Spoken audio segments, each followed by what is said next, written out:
আজ থেকে প্রায় ২৫০০ বছর আগের ঘটনা এটা। এটা প্রাচীন গ্রিসে ঘটছিল ঘটনাটা এরকম যে একটা মাঠের মধ্যে ২০-২৫ জন মিলে গল্পগুজব করতেছে।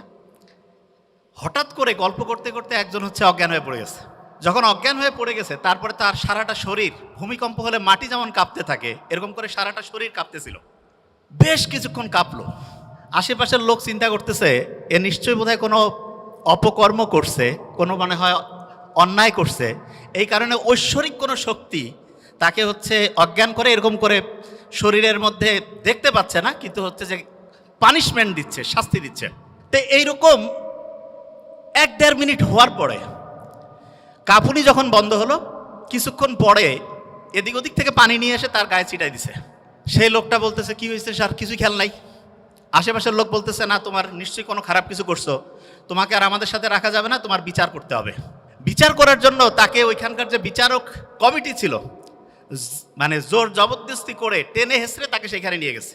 নিয়ে যাওয়ার পরে যারা বিচারক আছেন তারা জিজ্ঞেস করছে যে তোমার সম্বন্ধে যে অভিযোগ আসছে এইটার ব্যাপারে তোমার বলার কি আছে।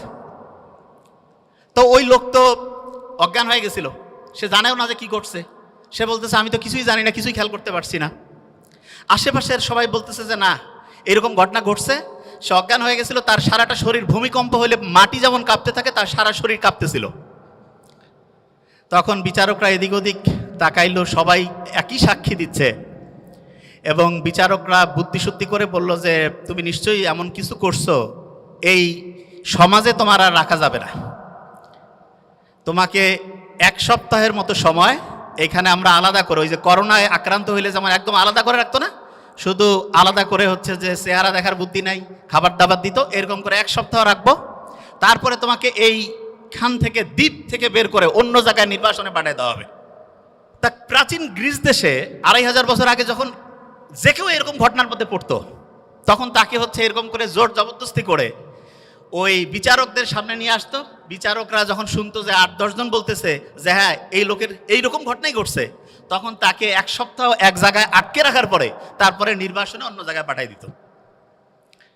তো এরকম করে প্রায় ১৫-২০ বছর চলছে এই ঘটনা প্রাচীন গ্রিসে।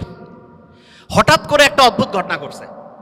ঘটনাটা একদিন বিচার চলছে, একজন এরকম অজ্ঞান হয়ে গেছিল, তার শাস্তি, তার পানিশমেন্ট কি হবে এটা নিয়ে যখন বিচারকরা আলোচনা করছে, হঠাৎ করে একজন বিচারক অজ্ঞান হয়ে গেছে এবং সেই বিচারকের সারাটা শরীর ভূমিকম্প হইলে যেমন কাঁপে সেই রকম তার শরীরটা কাঁপতেছিল।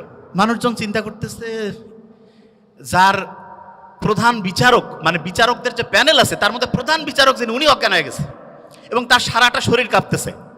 এখন অন্যান্য বিচারকরা চিন্তা করতেছে এনার বিচার কে করবে, এনাকে কি পানিশমেন্ট দেওয়া যাবে কিনা। এবং অন্য বিচারকরা বলতেছে না, আমরা যতদিন থেকে আসি ইনি তো আমাদের চিফ জাস্টিস, এনার তো কোনো রকমের অন্যায় দেখি নাই, কোনো খারাপ কাজ দেখি নাই, সারা জীবন খালি মানুষের উপকার করছে, এই লোক হঠাৎ করে অজ্ঞান হইল, কারণটা কি। তখন ওনারা একটা সিদ্ধান্ত নিল যে আচ্ছা এইটার আসলে কি অন্য কোনো কারণ আছে নাকি, সেটা জানার কোনো বুদ্ধি আছে কিনা। তখন হঠাৎ করে একটা লোক হাত তুলছে, হাত তুলে বলতেছে যে গোটাল শরীর নিয়ে গবেষণা করে এরকম একজনের খোঁজ ওনার কাছে আছে।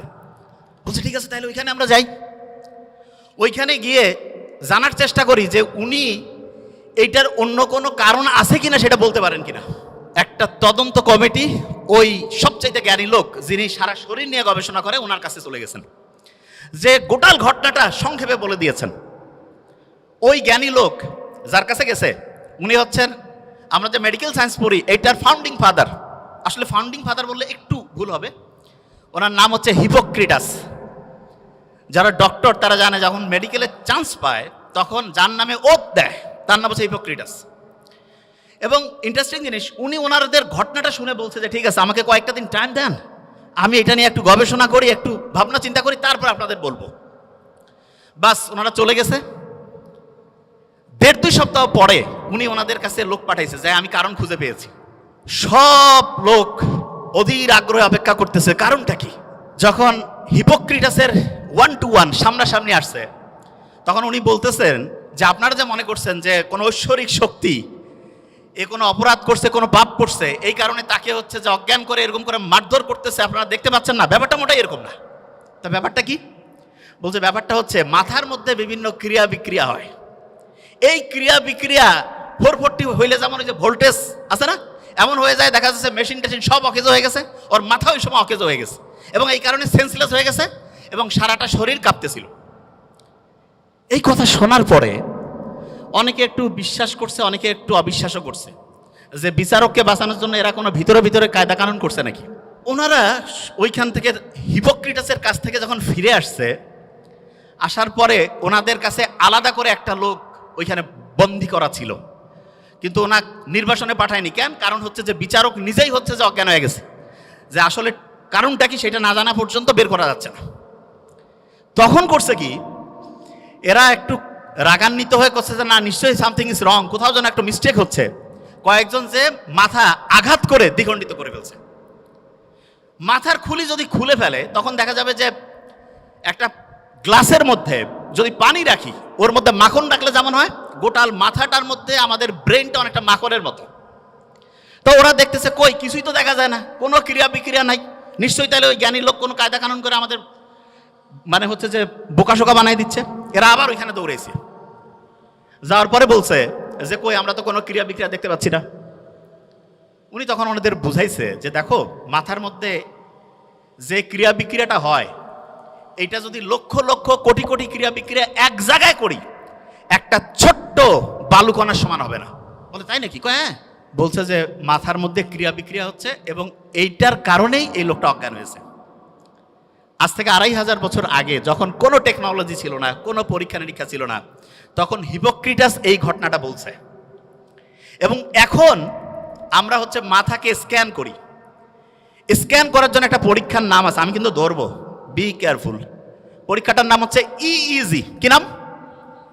আচ্ছা, মনে রাখার একটা সহজ বুদ্ধি বলি। হার্টের পরীক্ষা করার জন্য ইসিজি করি না, মাঝখানে সিটা কেটে দিব, সি এর জায়গায় ই দিব, ইইজি। কি নাম? ইলেকট্রোএনসেফালোগ্রাম। মানেটা কি? ব্রেইনের মধ্যে প্রতি মুহূর্তে তরঙ্গ চলতেছে, ঢেউ। আমি তো বলি কি যে আমাদের ব্রেইনটা হচ্ছে একটা সমুদ্রের মতো। সমুদ্রের কথা শুনলে প্রথম মাথায় কি আসে? ঢেউ। অ্যাবসলিউটলি ঢেউ। প্রত্যেক মুহূর্তে ব্রেইনের মধ্যে ঢেউ চলতেছে। অনেক স্টুডেন্ট যে অল্প পড়ে ভালো করে, সেই বুদ্ধি আজকে আমরা ইনশাল্লাহ শেয়ার করব। এবং হাফেজ যে হয় মানুষ, অল্প ব্রেন, মাথায় কিছু থাকে না, কোরআন পড়তে গেলে সে শিখে ফেলছে।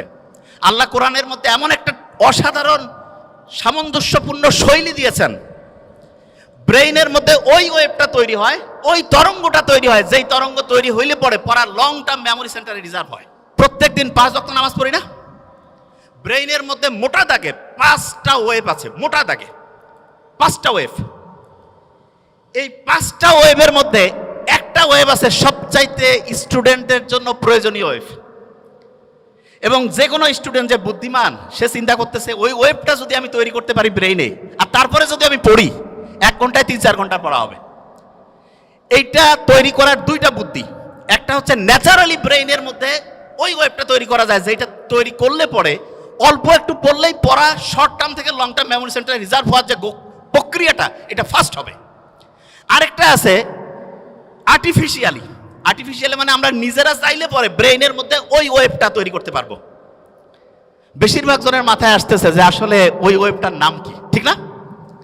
100% তাই তো আসার কথা, যে ওই ওয়েভটার নাম কি, যে সবচেয়ে দামি ওয়েভ যেটা আমাদের দরকার, ওই ওয়েভটা আসলে তৈরি হয় কিভাবে? আর ওই ওয়েভটা আমরা ন্যাচারালি তো তৈরি হলে তো আলহামদুলিল্লাহ, আর্টিফিশিয়ালি যদি তৈরি করতে পারি তাহলে সেটার সিস্টেমটা কি হবে, তাহলে স্টুডেন্ট ভালো হয়ে যাবে। একটা জিনিস, এবং আজকে আমরা যা যা আমি বলছি আমার কিন্তু খেয়াল আছে এবং ঘড়িও আছে, আমি কিন্তু ধরবো র্যান্ডম। এবং ধরার ক্ষেত্রে আমি একটা ক্লু দেই। ব্রেইনের প্রথম পরীক্ষার জন্য আমরা বলছিলাম ইসিজি না ইইজি? অ্যাবসলিউটলি ইইজি, ঠিক না? ইইজি। ব্রেইনের মধ্যে ওয়েভ কয়টা? 5টা। সবচেয়ে ভালো আছে একটা ওয়েভ, যেই ওয়েভটা থাকলে পরে পড়া দ্রুত শর্ট টার্ম থেকে লং টার্ম মেমোরি সেন্টারে যাবে এবং পড়াটা সহজে আয়ত্তে আসবে। এই ওয়েভটা ইংরেজির প্রথম বর্ণের নাম কি? এ দিয়ে শুরু, আলফা ওয়েভ। কি নাম? Alpha wave. এবং আলফা ওয়েভ এইটা যখন ব্রেইনে তৈরি হয়, প্রতি মুহূর্তে 8টা থেকে 12টা, প্রতি সেকেন্ডে 8টা থেকে 12টা ঢেউ চলে। কয়টা? 8টা থেকে 12টা। এখন অনেকে বলতে পারে যে ভাইয়া ব্রেইনের মধ্যে যদি জলোচ্ছ্বাস হয়, যে খুব ঢেউ বাড়তেছে, তাইলে কি হবে? তাহলে যেটা হয় সেটার নাম হচ্ছে গামা ওয়েভ। কি নাম? Gamma wave. ওই সময় প্রতি সেকেন্ডে ব্রেইনে 40টারও বেশি, 60টা পর্যন্ত ঢেউ উঠতে পারে। বেশি ঢেউ উঠলে পরে ব্রেইনে যা রাখতেছি সব ভাষায় নিয়ে চলে যাবে, ব্রেইনে আর রিজার্ভ হবে না কিছু। এই জন্য ব্রেইনে রিজার্ভ করার জন্য আমাদের আলফা ওয়েভ রাখতে হবে, আলফা ওয়েভ। এখন প্রশ্ন হলো আলফা ওয়েভ ব্রেইনে ন্যাচারালি কখন তৈরি হয় সেটা আগে বলি। মোহাম্মদ সাল্লাল্লাহু আলাইহি ওয়াসাল্লাম যে বলছে যে রাতের এশার নামাজের পরে উনি কোনো মিটিং, কোনো মিছিল কিচ্ছু রাখতো না, কোনো কথা নাই, স্ট্রেট বেড, সোজাসুজি ঘুম, আর্লি উনি ঘুমাইতো। আমাদের ডক্টরদের মধ্যে অনেকের লাইফস্টাইল খুবই খারাপ, যত বড় অফিসার লাইফস্টাইল তত খারাপ। কয় যে লেট নাইট প্রোগ্রাম শয়তানি প্রোগ্রামের অন্য আরেকটা নাম, believe me. Late night program, কিসের লেট নাইট? যা হবে আর্লি। এবং ঠিক এশার নামাজের পরে যদি আমরা ঘুমাই তাহলে ইনশাআল্লাহ আমাদের ব্রেইনের মধ্যে একটা সুপার ক্লক আল্লাহ বসায় রাখছে, হাইপোথ্যালামাসের মধ্যে আছে, টিক টিক টিক টিক করে চলতেছে, ওর কোনো টাইম দেখা লাগে না, অটোমেটেড অ্যালার্ম সেট আপ করা আছে, অ্যালার্ম বাইরে থেকে ঘড়িতে দেওয়া লাগবে না। কেউ যদি এশার নামাজের পরে ইনশাআল্লাহ ঘুমায় যায়, ভোর 3টা, 3:30, 4টার মধ্যে ঘুম থেকে উঠবে। কিন্তু ইন্টারেস্টিং পয়েন্টটা ওই জায়গায় না। ইন্টারেস্টিং পয়েন্টটা হচ্ছে বেশিরভাগ স্টুডেন্ট বলে যে আমি রাতে ঘুমাইলাম 12টায়, সকালে উঠলাম 7টা, 7 ঘন্টা তো আমি ঘুমাইলাম। আর একজন ঘুমাচ্ছে রাত 9টায়, সে উঠলো ভোর 4টায়, সেও 7 ঘন্টা। তো অনেকের মাথায় আসে যে 7 ঘন্টা ঘুমাইলে হয়েছে, কখন ঘুমাই, টাইম তো 7 ঘন্টায় হয়েছে, ব্রেন বোধহয় ঠিকভাবেই কাজ করতেছে। নো, এটা ভয়ঙ্কর একটা মিস্টেক, ভয়ঙ্কর। ব্রেনটা রিচার্জ হওয়ার জন্য সবচাইতে দামি প্রসিজার যতগুলো পদ্ধতি আল্লাহ দিয়েছে তার মধ্যে নাম্বার 1 হচ্ছে ঘুম। এখন ঘুমের মধ্যে ব্রেনটা চার্জ হয়, কিন্তু চার্জিং এর সিস্টেমের মধ্যে একটু আল্লাহ টেকনিক লাগাই দিছে। ব্রেইনের মধ্যে যে হাইপোথ্যালামাসের মধ্যে যে মাস্টার ক্লকটা আছে, সে চার্জিং সিস্টেমটা ঘন্টায় ঘন্টায় চেঞ্জ করে। মানে এটা কি, একটু এক্সাম্পল দেই। ধরা যাক কেউ রাত ঠিক 9টায় ঘুমাইছে, ব্রেন চার্জ শুরু হয়েছে, ওই সময় সে চার্জিং পয়েন্টের মধ্যে যে চার্জারটা লাগায় রাখছে সেইটার প্রতি মুহূর্তে চার্জিং ক্যাপাসিটি 100 ওয়াট। কত ওয়াট? 100। এরকম করে 7 ঘন্টায় তাহলে কত ওয়াট চার্জ হবে? 700। কেউ যখন রাত 12টায় ঘুমাইতে গেছে, 12টা থেকে 3টা, এই সময় প্রতি ঘন্টায় তার চার্জিং হবে 100 ইউনিট করে। কত? 3টার পর 4টা পর্যন্ত 50 ইউনিট করে। কত? 4টার পর ফজরের সময়, যে সময় শয়তান আসি কয় আরো ঘুমা, ওই সময় চার্জিং 20 ওয়াট। কয় ওয়াট? 20 ওয়াট। অনেক ছেলে মেয়ে আছে কয় আমি মাগরিবের সময় আমার দিন শুরু, ফজরের পরে আমার দিন হচ্ছে রাতের ঘুম শুরু।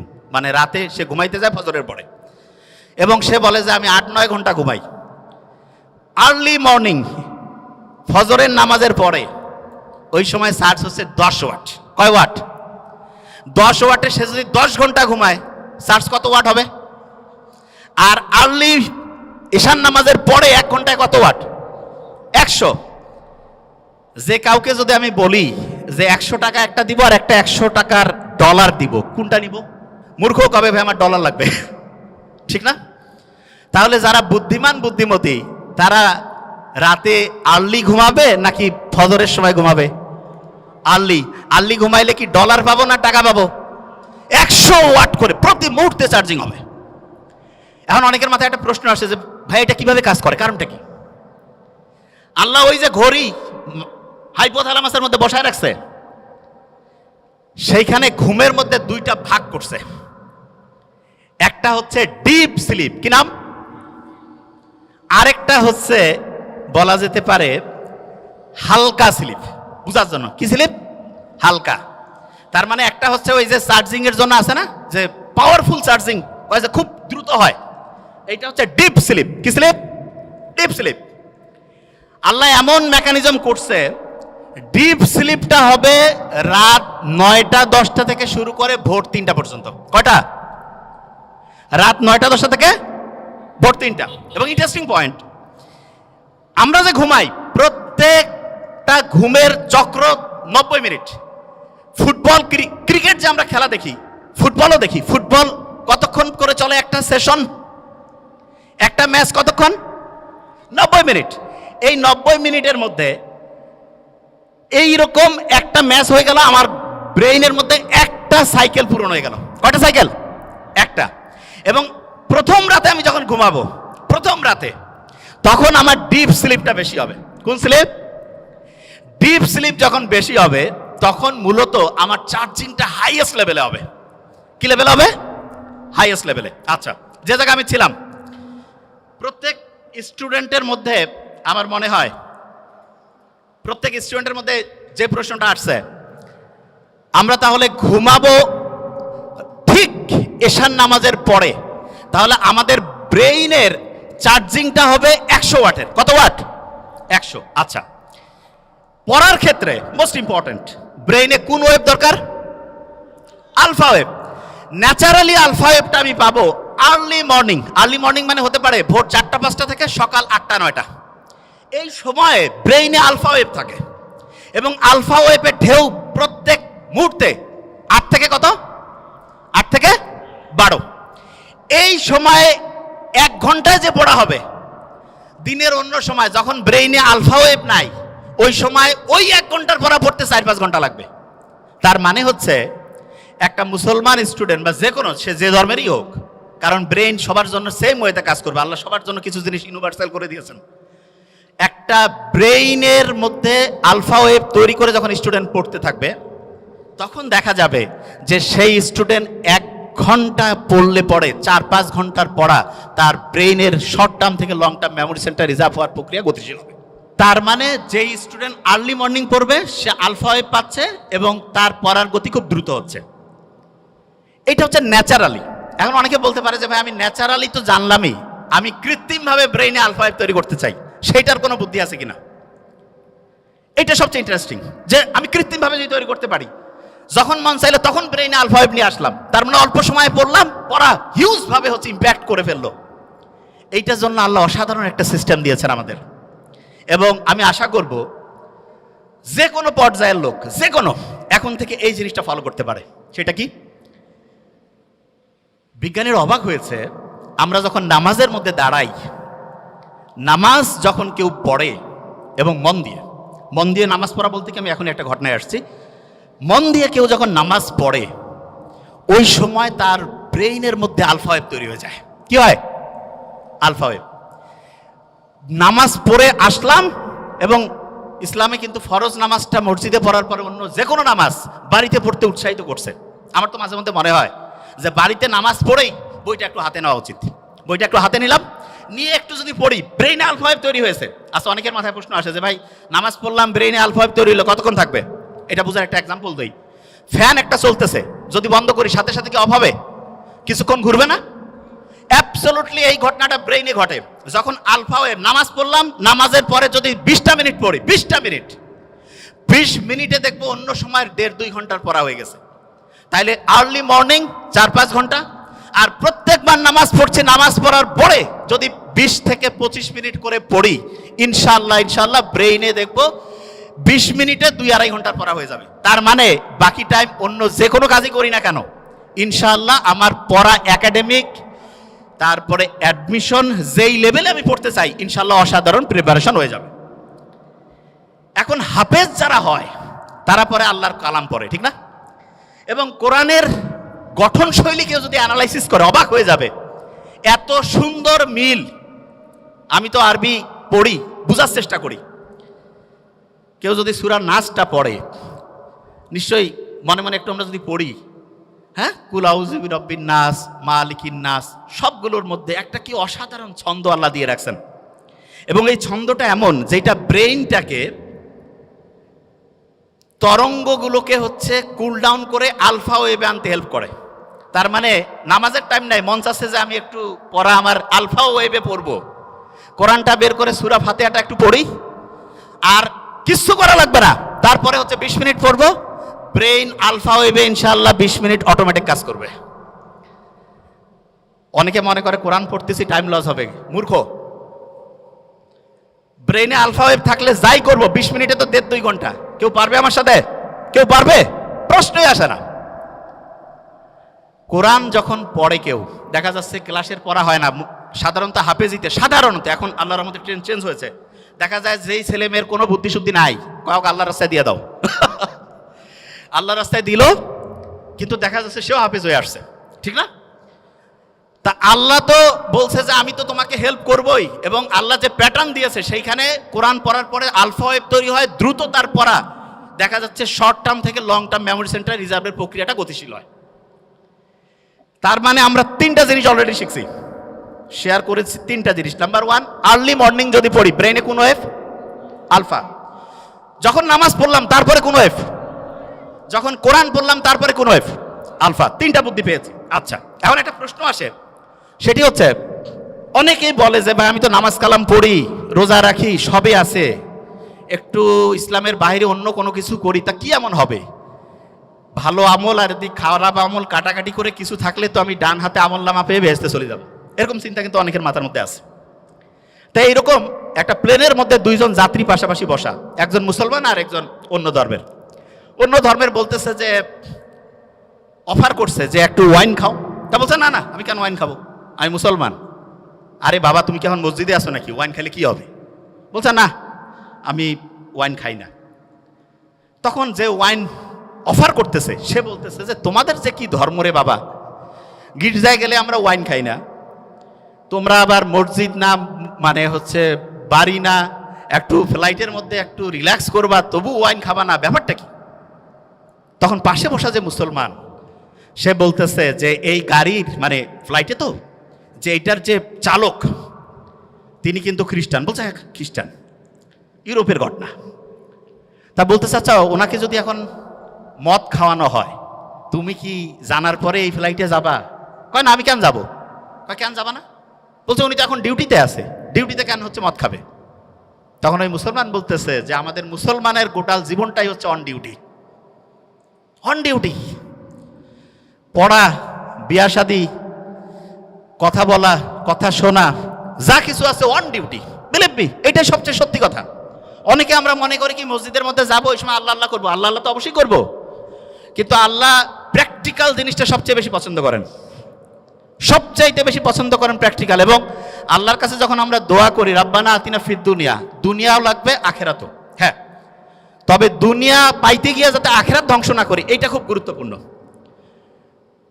নিশ্চয়ই বাদশাহ সোলাইমানের ঘটনা আমরা জানি। বাদশাহ সোলাইমান, ওনাকে একবার এসে বলতেছে যে তুমি কি দুনিয়া চাও না আখেরাত চাও? তো উনি খুব বুদ্ধিমান, আল্লাহর নবী, সম্ভবত আমার এটা আবার বাদশাহ সোলাইমান, হ্যাঁ দাউদ আলাইহিস সালামের সম্ভবত সন্তান, আমি যতদূর আমার মাথায় আসে। তা উনি বলতেছে বুদ্ধি করে চিন্তা করে যে না আমি আখেরাত চাই। তা বললো তুমি আখেরাত চাও, দুনিয়া তোমাকে খুশি হয়ে দিয়ে দিলাম। তার মানে কেউ যদি আখেরাতে চিন্তা করে, অনেকে চিন্তা করে আখেরাতে চিন্তা করলে দুনিয়া ধ্বংস হয়ে যাবে, কমপ্লিটলি মিস্টেক। এবং এটার কারণটা কি সেটা বলি। অস্ট্রেলিয়ার একজন ডক্টর, নামটা এখন মাথায় নাই, আমরা কয়েকদিন আগে আমি ওনার আর্টিকেলটা পড়লাম, অ্যাবসলুটলি 2 সপ্তাহ আগে, মুসলমান ডক্টর। উনি গাজায় গেছে, প্যালেস্টাইনের হচ্ছে যে ইয়া করছে, ওটাকে কি বলে, অপারেশন করছে। তা ইসরায়েল যে ভয়ঙ্কর ধ্বংসলীলা চালাইছে, অজ্ঞান করার যে জিনিসপত্র সেটাও নাই, অজ্ঞান করার জিনিসপত্র নাই। উনি জানে যে অজ্ঞান করার মাঝখানে হচ্ছে জিনিস শেষ হয়ে যাবে। অপারেশনের মাঝখানে ঘুম থেকে উঠছে, উঠে কোরআন তেলাওয়াত শুরু করছে, তারপরে অপারেশন উনি বন্ধ রাখছে। তা যিনি রুগী বলতেছেন আপনি অপারেশন করেন, বলছে ইশারা করছে, কোরআন তেলাওয়াত করছে, ইশারা করছে, বলছে তুমি কষ্ট পাচ্ছ না? উনি কোরআন তেলাওয়াত করছেন। তখন ওই অপারেশনের পাশে যে আরেকজন আছে বলছে না উনি কষ্ট পাচ্ছেন না। তা এই ঘটনাটা যখন শুনলাম তখন মনে হলো আল্লাহ যে বলছে যে কোরআন হচ্ছে শেফা, আমরা তো বিশ্বাস করি সত্যি টঙ্গর মগর বিশ্বাস, খোসর মসর, ওইরকম বিশ্বাস নাই হবে হবে কি না। এবং সত্যিকার অর্থে অ্যানেস্থেটিক মানে অজ্ঞান করার যে জিনিসপত্র একটা নাই, কিন্তু আল্লাহর রহমতে সে কোরআন তেলাওয়াত করছে, কষ্ট পাচ্ছে না। ওই ঘটনাটা জানি তো, আলী রাদিয়াল্লাহু তাআলা আনহুর যে পায়ের মধ্যে তিল লাগছিল, নামাজের সময় বের করতে বলছে।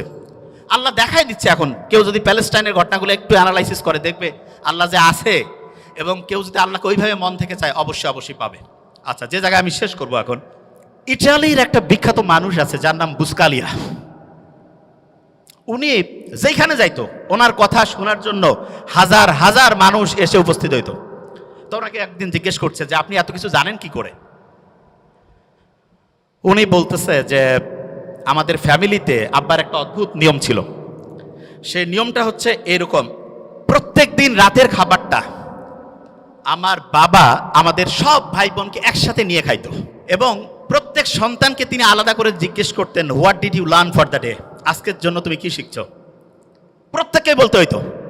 একজন যদি ঠিকভাবে বলতে না পারে যে আমি আজকে কিছু শিখি নাই, খাবার টেবিলে খাবার রেডি, এক এক করে সবাই উত্তর দিচ্ছে, একজন বলছে আমি ঠিক আজকে কি যে শিখছি বুঝতেছি না, বাবা বলতো খাবার একটু দেরি হবে, বই নিয়ে আসো, পড়ো, সবাই মিলে শিখি, তারপরে খাবো। তা বুসকালিয়া বলতেছে যে আমরা যখন ছোট ছিলাম আব্বার এই অদ্ভুত আচরণে খুব বিরক্ত হইতাম যে কি টর্চার শুরু করছে আমাদের। তা প্রত্যেক দিন বিকালবেলা প্রত্যেক ভাই বোন একজন আরেকজনকে বলছে তুই কি শিখছিস আজকে বল। একজন যদি কেউ না শিখে, কারণ ওর জন্য সবারই খাওয়া বন্ধ, পরে শিখতে হবে তারপরে খাবে, তখন প্রত্যেকেই একদম রেডি বসে সবাই বলা শুরু করে দিছে। এমন হয়েছে একসাথে কয়েকজন, তাড়াতাড়ি বলতে হবে, তাড়াতাড়ি খাইতে হবে, ছোট্টবেলায় যেটা হয়। তা আমি অভিভাবকদেরকে বলবো, আপনি আপনার সন্তানের জন্য একটা কাজ করেন, জাস্ট ওয়ান। সেটা কি? প্রত্যেক দিন সে কি শিখছে সেটা আপনি শোনার চেষ্টা করেন। প্রত্যেক দিন কি শিখছে সেটা শোনার চেষ্টা করেন। এবং এক্ষেত্রে আমি সবসময় বলি, শোনার তো এখন টাইম নাই, টেকনোলজির কিছু ভালো ব্যবহার আছে। ছেলে মেয়ে দূরে পড়ে, কোনো সমস্যা নেই, একটা চমৎকার ডায়েরি তাকে কিনে দেন। ডায়েরিতে বলেন যে প্রত্যেক দিন বাবা তুমি আমাকে হচ্ছে ডায়েরিতে এই যে এরকম করে লিখে দিবা, তোমার 30 দিনের জন্য মান্থলি ধরো বরাদ্দ 10,000 টাকা, প্রত্যেক দিনের ডায়েরি লেখার জন্য তুমি 300 টাকা পাবা। মাসে যদি তুমি 20 দিন ডায়েরি জমা দাও 6,000, 4,000 নাই, কিচ্ছু করা লাগবে না। ছোট্ট মানুষ তো, সে চিন্তা করবে আমার এই টাকাটার দরকার আছে, ঠিক না? তুমি ডায়েরি লিখে দিবা না, তোমাকে কিছু করতে হবে না, ওকে ফাইন, দেখা যাবে তুমি 4,000 টাকা কম পেয়ে কীভাবে চলো। এবং এটা রেগুলার করতে হবে। আমার ছোট ভাই ওইখানে আছে ডক্টর নোবেল, তারা যখন কলেজে পড়তো আমি ওদেরকে রসুন আর গরুর মাংসের ঝোল দিতাম। আমি মেডিকেলে পড়তাম, তা আমার বন্ধু, আমার রুমমেট যারা বলতো দোস্ত তুই এরকম কেন রে, একটু গোস্ত দিবি। আমি বলছি না, এখন গোস্ত খাইলে ভবিষ্যতে গোস্তের কি আকর্ষণ সেটা থাকবে না। এই জন্য অনেকে আছে না সন্তানকে সব কিছু দিয়ে দেয়, মোটেই না। আপনার যা কিছু আছে ওইটা যদি সন্তান বুঝেছে ওইটা ওর, আপনার সন্তান ধ্বংস হওয়ার সম্ভাবনা 99%। এই জন্য সন্তানকে কষ্ট করাইতে শিখবেন এবং এটা ম্যান্ডেটরি। এবং তাকে বুঝাতে হবে যে বাবা তুমি যেই ফ্যাসিলিটি পাচ্ছ এটা হচ্ছে এক্সট্রা, তোমাকে নিজে সব কিছু করে সামনে তোমার হিসাব, তোমার আমল তোমার হবে। আমার এখানে যেটা আছে এটা যে তুমি পাচ্ছ এটা তোমার এক্সট্রা দিচ্ছি তোমাকে। এবং সত্যিকার অর্থে সন্তানকে আমরা যেভাবে মানুষ করব সেরকম হবে। আস-সুন্নাহ ফাউন্ডেশন, উম্মার স্বার্থে সুন্নাহর সাথে।